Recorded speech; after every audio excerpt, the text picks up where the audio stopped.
Good morning. Today I am going to explain Merchant of Venice, Act 1, Scene 2. Those who do not have the text can click to the link given in the description box below, and those who have can very well refer to their text. Now this particular scene applies to both class 9th as well as class 10th of ICSE. Now, this scene actually tells us the passage of the time when Bassanio has already taken the loan from Shylock and is going to Belmont. He has not reached Belmont yet, so we are just introduced that what is happening in Belmont. In Belmont, there are two main characters, Portia and Nerissa.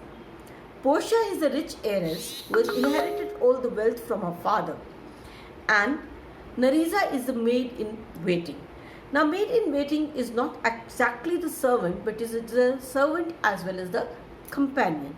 They're almost just a rank lower to the actual heiress. Now, Portia says that she is very sad.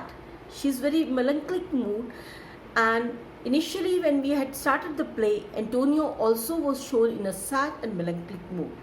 Now, I'll tell you the contrast between Portia's melancholy and Antonio's melancholy. Antonio did not know why he was sad, where his sadness had originated. But here, Portia knows the reason of her sadness and melancholy. I'm starting with the text. Portia, by my troth Nerissa, my little body is aweary of this great world.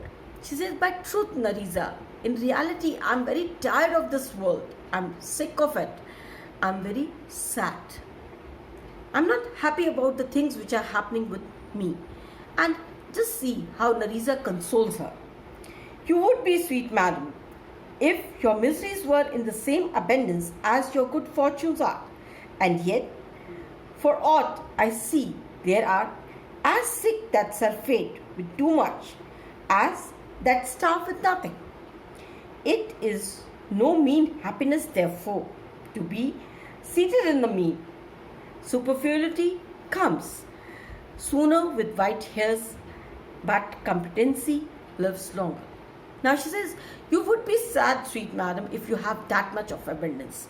You have so much of materialistic wealth with you that you do not know what to desire for. When you have excess of anything, it will definitely lead to a sickness and you will feel sad. You do not know what more to ask for.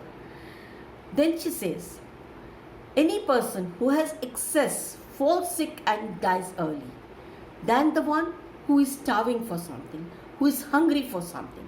So it is always better, and it is a good happiness to have just enough, to be in the mean, to be in the equilibrium, to have a proper balance between the sadness and happiness. You demand for something, a few of things are already satisfied. It also relates to the teaching of Gita, which says that we should not be too happy when we are successful, and we should not be too sad when we face a failure. We should always be in an equilibrium. We should not go in any excess to both the extremes. We should be in between. Now she says, superfluity comes sooner with white hairs, but competency lives longer.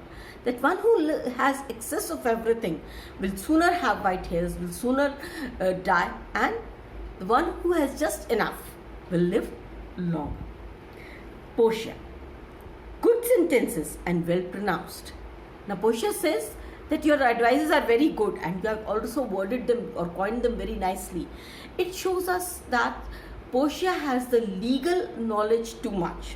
She uses the word pronounced, which actually means the judgment or the verdict which is pronounced by the lawyers. Now this knowledge will be related later on in the play when she becomes a lawyer. Well, I am not relating to that, I am just coming to the first one. We are just being made aware that she is actually teasing Nerissa. Practice what you preach and see what Nerissa takes. She says, they would be better if well followed. She also teases Portia and she says that if you follow my advices, it will mean better. Portia, if to do were as easy as to know what to do, good. Chapels had been churches and poor men's cottages, princesses' palaces. It is a good divine that follows his own instruction I can easier teach 20 what were good to do to be done than one of the 20 to follow my own teaching. Then she says that if all the teachings were to be followed and if all the advices which are given are followed, then even the poor man can become rich. Even the small dwelling places, churches, I mean the chapels which are constructed or the small worshipful places which are made in the houses would become great churches. And the poor man would become rich and would own a palace. Then she says, even I can give 20 advices, but to follow them for myself is very difficult. I cannot follow the advices which I give. The brain may devise laws for the blood, but a hot temper over a cold decree. Now she says that laws, regulations, suggestions, advices, everything can be made. They are framed in the brain, but the heart may not follow. The youth is full of desires and wishes and demands that it does not follow all the rules, all the suggestions. It does not follow all the suggestions.